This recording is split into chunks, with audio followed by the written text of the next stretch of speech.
Hi everyone and welcome to Perima's kitchen. I am Selena, my daughter is Shivaya, and today we are cooking up a nutritious vegetable stew, a spicy vegetable stew.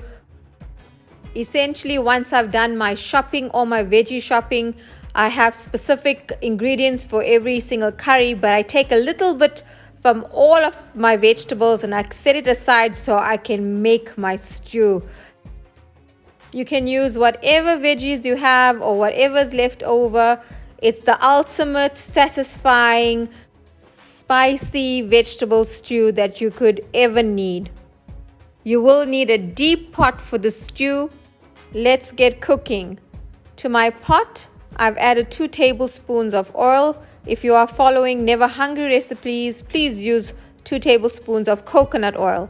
I've just added 1 large onion that I've sliced. Let it simmer and become a bit translucent. Next, I'm adding some fresh thyme, a few extra sprigs today. It's about 4 or 5 sprigs of thyme. Let that also simmer in the oil with the onions. I've added a couple of bay leaves and we will start adding our spices.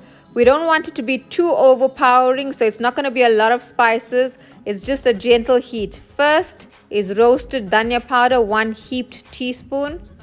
Next, a heaped teaspoon of jeera powder. A heaped teaspoon of turmeric. 1 teaspoon of masala. 1 teaspoon of chili powder. A heaped teaspoon of ginger and garlic. About 2 or 3 green chillies. Again, just for that slight heat. We'll mix that into the oil, let it all simmer. You can turn down your stove if you feel uncomfortable with your masala or spices being on. But you can very quickly thereafter start adding your tomatoes. I'm just using 1 large tomato, which I've diced up.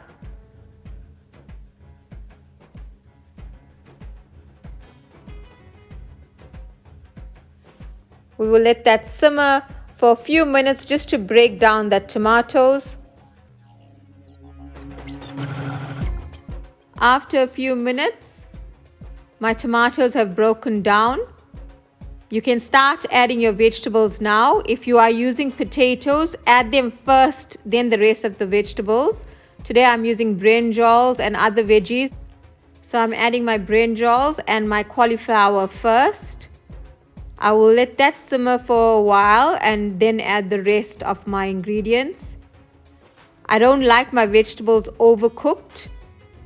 So the rest of my veggies, which does cook faster, I will add it only when this is halfway done. Again, if you are using potatoes, you need to put them in prior to the rest of your veggies. It also depends if you're using up-to-date potatoes or not. The time frame will change. So after about 5 minutes, I'm now adding my fresh green beans. I prefer them cut this way. You can slice them the way you like it. Next, I'm adding about half a cup of peas.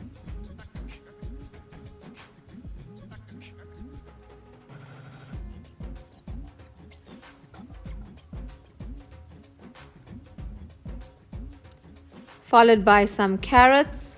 I've also sliced them quite thin so they won't take too long.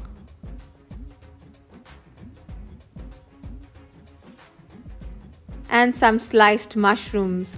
Again, you can use any veggies you want, whether you've got cabbage in your fridge, peppers, whatever vegetables you have, radish even, you can add them to your pot. Mix all your vegetables into the spices so it all is coated quite evenly.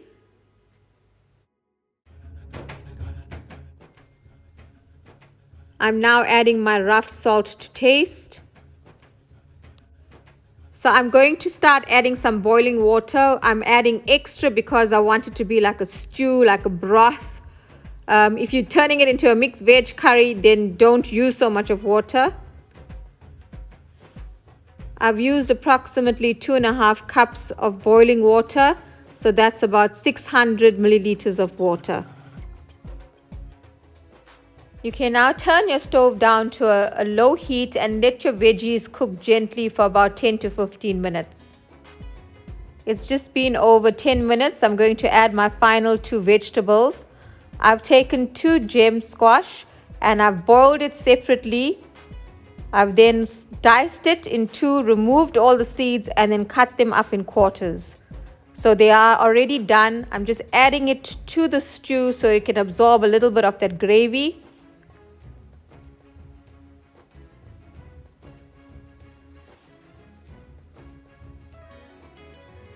The squash adds that subtle sweetness to the stew, which I do enjoy.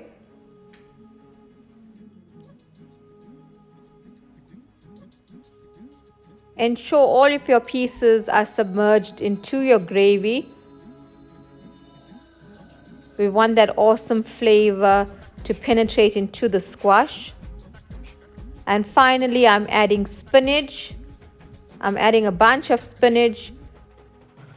You can just press your spinach lightly into your curry. It will start to shrink with the steam, so don't feel too worried about it being overfull. And also make sure that you use a deep pot to accommodate all of your water, your broth, and the veggies. Once you've added all your spinach, you can close the lid and let it simmer for 5 minutes and just check on it occasionally. You can also use your spoon to press down the spinach into the gravy to speed up the process. So it's only been a few minutes. I'm going to check on the spinach. It has started to shrink. I'll slightly push it into the gravy. It will shrink some more. We'll give it a few more minutes and then it will be ready. I will now introduce the spinach into the gravy. Push it in. We don't want it overcooked, but we want all of our different flavors to blend. So push all of your spinach into the gravy so it becomes one with the stew. This is such a sumptuous, enjoyable way to have your vegetables in a hearty vegetable stew. At any point you feel like you need to add some more boiling water, if you feel like it's reduced down too much, you can go ahead and do that. My vegetable stew is ready. I'm now going to garnish with some fresh coriander. You can serve your stew with some crusty bread, toasted bread on the side. My family, we enjoy it in bowlfuls. My suggestion is, if you're following Never Hungry recipes, to do the same. It's so satisfying all on its own with the broth. Fill it up and enjoy. All the ingredients used for the spicy vegetable stew is found in the drop-down description below. Thank you for joining me. Please subscribe. Kindly hit the notification bell so you are notified when a new video is uploaded. Please like and share, and your comments are always very welcome. See you again soon in Perima's kitchen.